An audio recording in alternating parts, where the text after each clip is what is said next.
Почитувани, СДСМ бара итна декласификација на целата документација, поврзана со случајот што власта се обиде да го представи како наводна афера за прислушкување. Особено по контрадикторните изјави на Мицкоски и Христовски.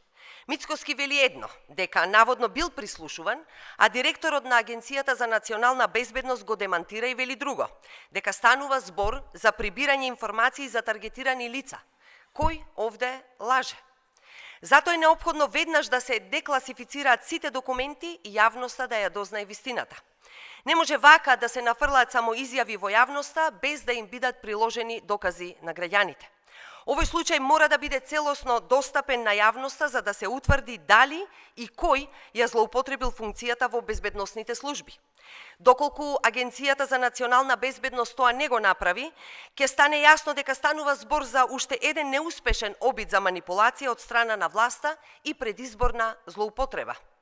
Исто како и во случаите со наводни дестабилизации, со некакви дронови, со обиди за подкуп од странски компании на премиерот и низа други измислени приказни кои завршија без никакви докази и без разрешница.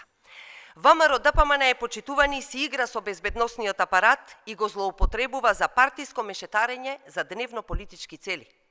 Тоа е одлика на инфантилни политичари и популистички партии кои имаат само една цел – да го одвлечат вниманието од реалните проблеми со кои се соочуваат секојдневно граѓаните.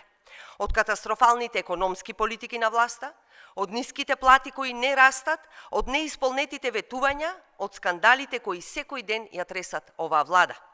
Растечкото незадоволство кај граѓаните поради катастрофалните политики и неисполнетите ветувања е само една од причините зошто ВМРО ДПМН рециклира потрошени стратегии од времето на Никола Груевски. Но граѓаните веќе не им веруваат на овие лажни афери и празни приказни.